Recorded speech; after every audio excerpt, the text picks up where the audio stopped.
ओम श्री परमात्मने नमः। ओम श्री परमात्मने नमः। ओम श्री परमात्मने नमः। ओम श्री परमात्मने नमः।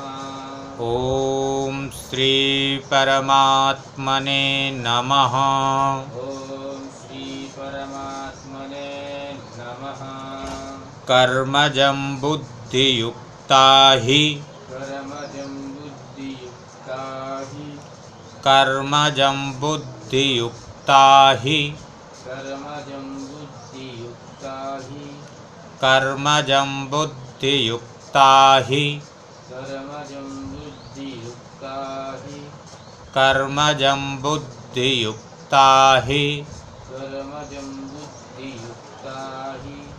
कर्मजं बुद्धियुक्ता हि कर्मजं बुद्धियुक्ता हि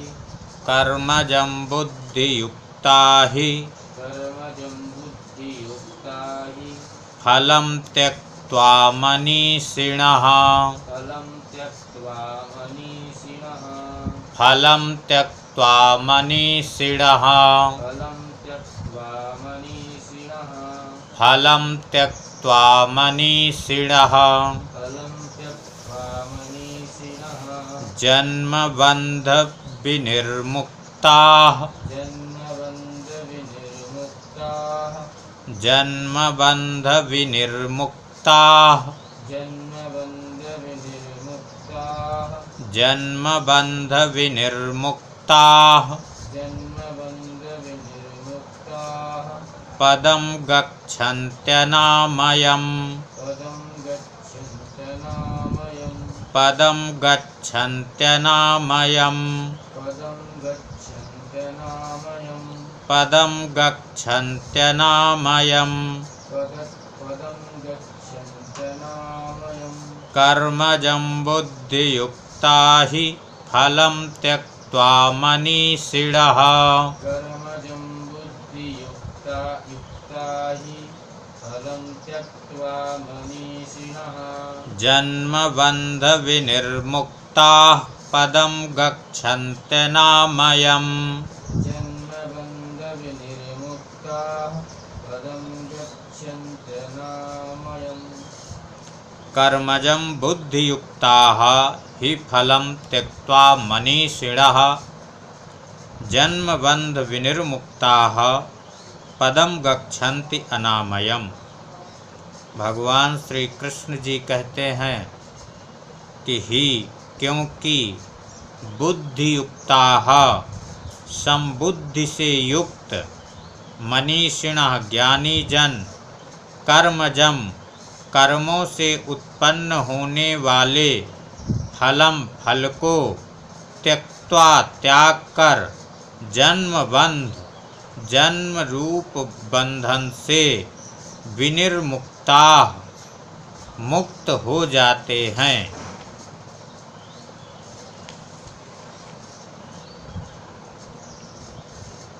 बंधन से विनिर्मुक्ता मुक्त हो। अनामयम निर्विकार मतलब विकार से रहित। पदम परम पद को गच्छन्ति प्राप्त हो जाते हैं।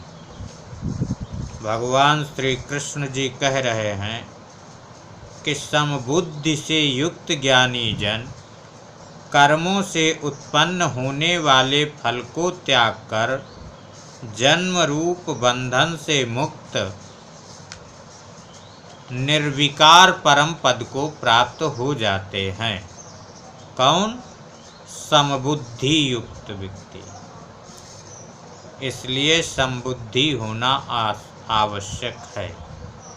यदा ते मोह कलिलम यदा ते मोहकलिलं यदा ते मोह कलिलम यदा ते मोहकलिलं यदा ते मोह कलिलम यदा ते मोहकलिलं बुद्धिर्व्यतितरिष्यति बुद्धिर्व्यपतिषि बुद्धिर्व्यतितरिष्यति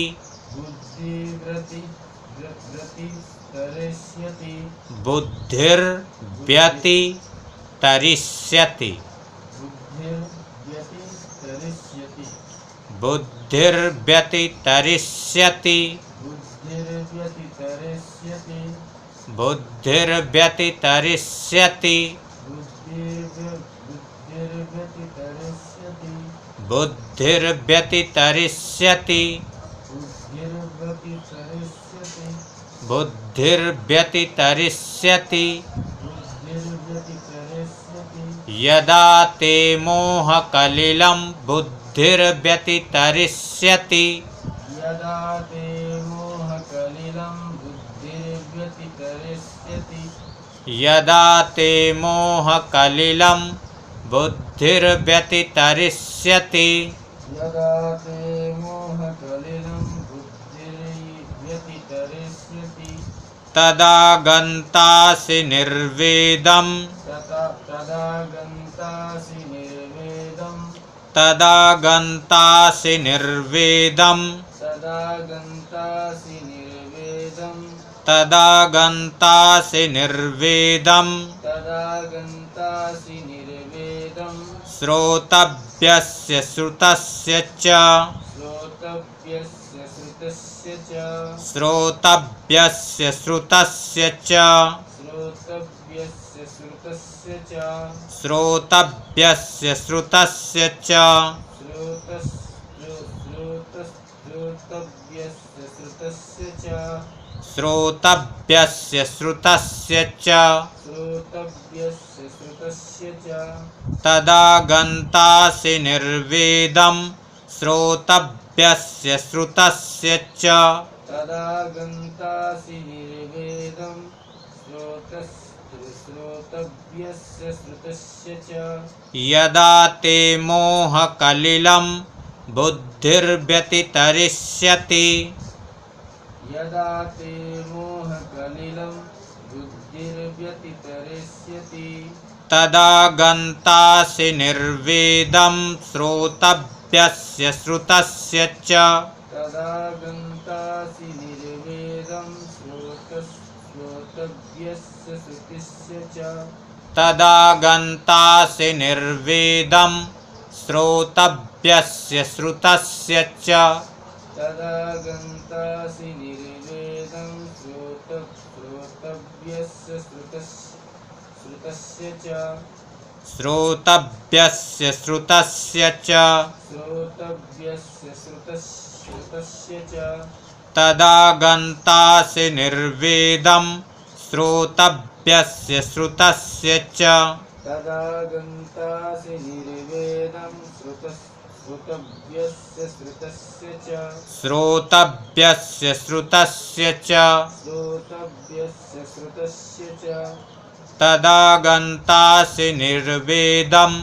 श्रोतव्यस्य श्रुतस्य च तदा गन्तासि निर्वेदं श्रोतव्यस्य श्रुतस्य च यदा ते मोहकलिलं बुद्धिः व्यतितरिष्यति तदा गन्तासि निर्वेदं श्रोतव्यस्य श्रुतस्य च। भगवान श्री कृष्ण जी कह रहे हैं कि यदा जिस काल में मतलब जिस समय में तेरी बुद्धि मोहकलिलम मोह रूप दलदल को व्यतितरिष्यति भली भांति पार कर जाएगी तदा उस समय तू श्रुतस्य सुने हुए च और श्रोतव्यस्य सुनने में आने वाले इस लोक और परलोक संबंधी सभी भोगों से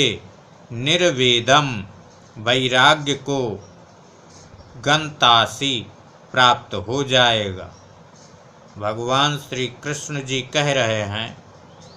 कि जब तुम्हारी बुद्धि ये मोह रूप दलदल को अच्छी प्रकार से पार हो जाएगी, मोह रूपी दलदल को पार कर जाएगी, उसी समय सुने हुए या फिर सुनने में आने वाले इस लोक और परलोक संबंधी जितने भी भोग हैं उन सभी से तुमको वैराग्य प्राप्त हो जाएगा। श्रुति विप्रतिपन्नाते श्रुति विप्रतिपन्नाते श्रुति विप्रतिपन्नाते श्रुति विप्रतिपन्नाते श्रुति विप्रतिपन्नाते श्रुति विप्रतिपन्नाते यदा स्थास्यति निश्चला यदा स्थास्यति निश्चला यदा स्थास्यति निश्चला यदा स्थास्यति निश्चला यदा स्थास्यति निश्चला यदा स्थास्यति निश्चला श्रुति विप्रतिपन्नाते यदा स्थास्यति निश्चला श्रुति विप्रतिपन्नाते यदा स्थास्यति निश्चला समाधावचला बुद्धिस् समाधावचला बुद्धिस् समाधावचला बुद्धिस् समाधावचला बुद्धिस् तदा योगमवाप्स्यसि तदा योगमवाप्स्यसि तदा योगमवाप्स्यसि तदा योगमवाप्स्यसि समाधावचला बुद्धिस्तदा योगमवाप्स्यसि समाधावचला बुद्धिस्तदा योगमवाप्स्यसि श्रुति विप्रतिपन्नाते यदा स्थास्यति निश्चला श्रुति विप्रतिपन्नाते यदा स्थास्यति निश्चला समाधावचला बुद्धिस्तदा योगमवाप्स्यसि समाधावचला बुद्धिस्तदा योगमवाप्स्यसि श्रुति विप्रतिपन्नाते यदा स्थास्यति निश्चला श्रुति विप्रतिपन्नाते यदा स्थास्यति निश्चला समाधावचला बुद्धिस्तदा योगमवाप्स्यसि समाधावचला बुद्धिस्तदा योगमवाप्स्यसि समाधावचला बुद्धिस्तदा योगमवाप्स्यसि समाधावचला बुद्धिस्तदा योगमवाप्स्यसि श्रुति विप्रतिपन्नाते यदा स्थास्यति निश्चला समाधौ अचला बुद्धिः तदा योगम अवाप्स्यसि। श्रुति विप्रतिपन्ना भांति भांति के वचनों को सुनने से विचलित हुई ते तेरी बुद्धि यदा जब समाधौ परमात्मा में निश्चला अचल और अचला स्थिर स्थास्यति ठहर जाएगी तदा तब तू योगम योग को प्राप्त हो जाएगा। अवाप्स्यसि अर्थात तेरा परमात्मा से नित्य संयोग हो जाएगा। भगवान श्री कृष्ण जी कह रहे हैं कि हे अर्जुन, जिस समय जो तुमको अनेक प्रकार के वचनों को सुनने से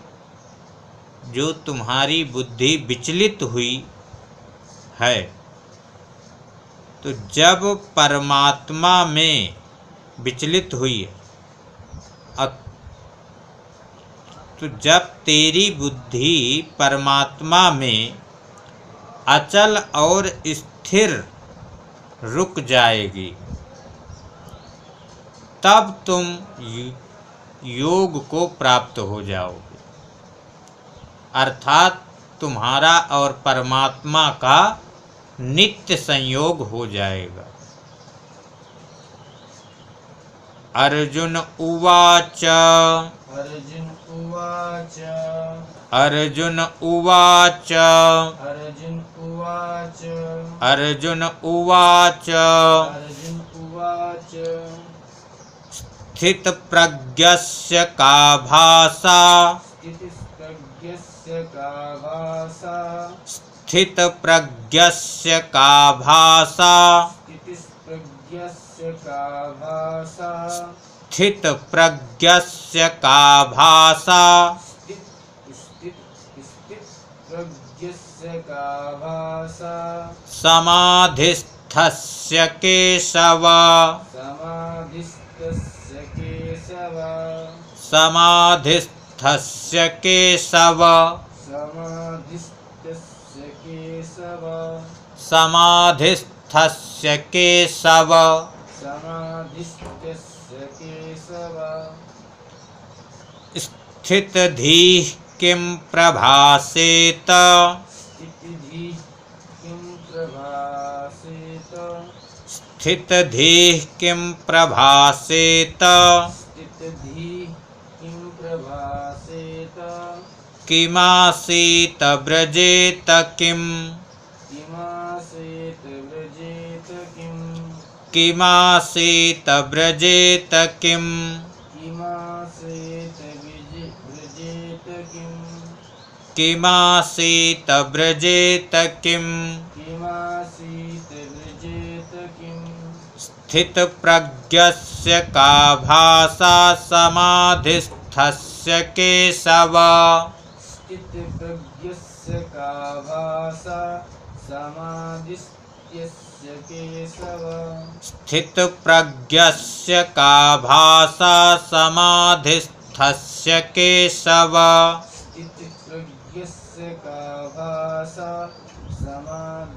समाधिस्थस्य केशव स्थितधीः किं प्रभासेत स्थितधीः किं प्रभासेत स्थितधीः किं प्रभासेत स्थितिधीः किं प्रभासेत स्थितधीः किं प्रभासेत स्थितिधीः किं प्रभासेत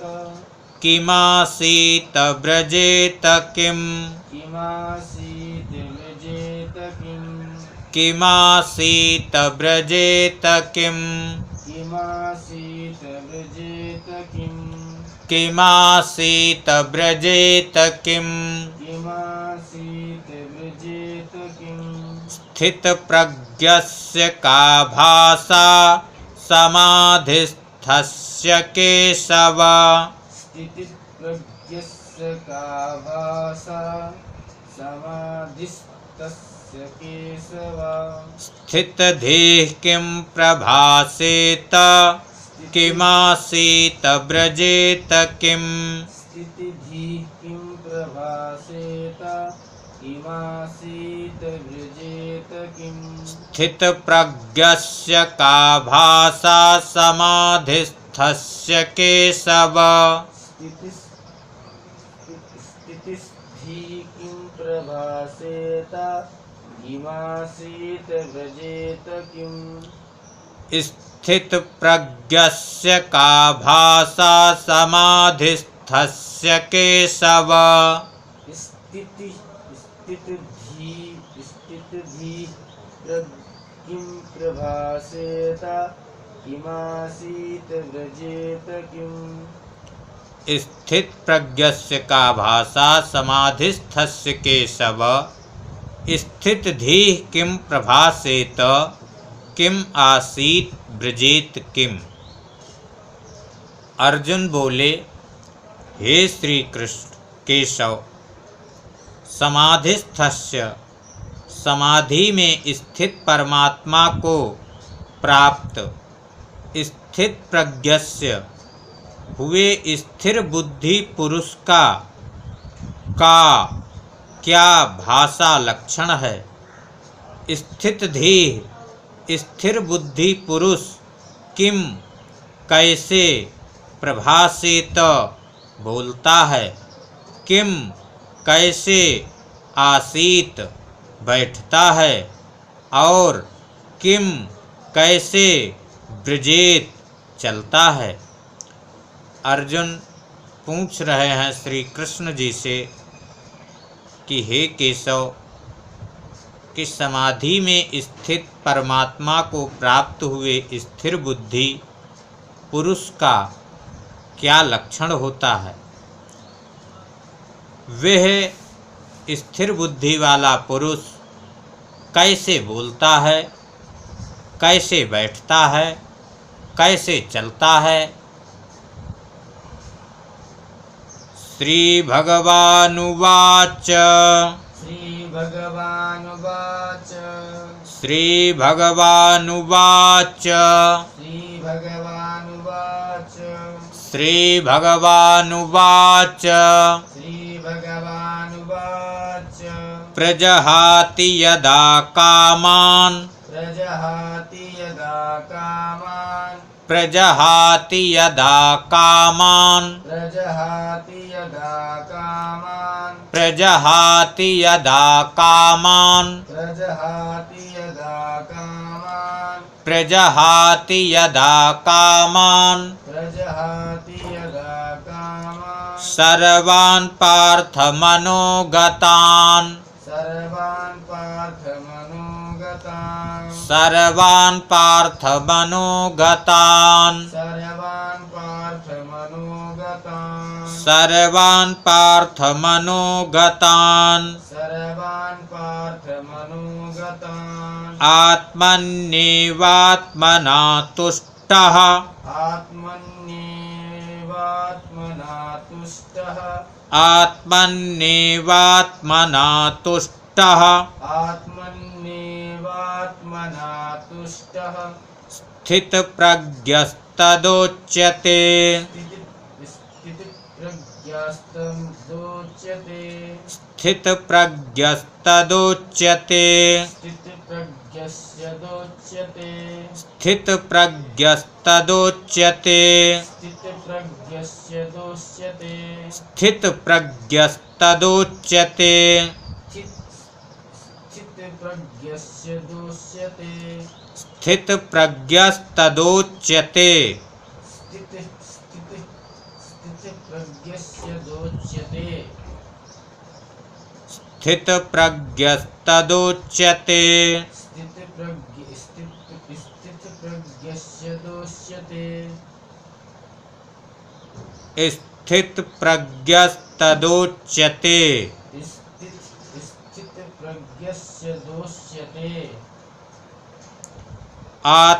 आत्मन्येवात्मना तुष्टः स्थितप्रज्ञस्तदोच्यते आत्मन्येवात्मना तुष्टः स्थितप्रज्ञस्यदोच्यते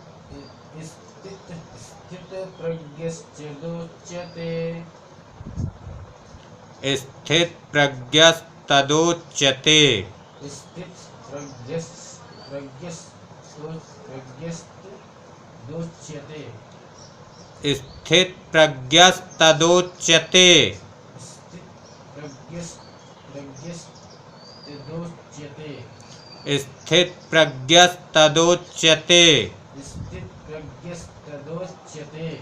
स्थितप्रज्ञस्तदोच्यते स्थितप्रज्ञस्तदोच्यते स्थितप्रज्ञस्तदोच्यते तदोच्यते स्थितप्रज्ञस्तदोच्यते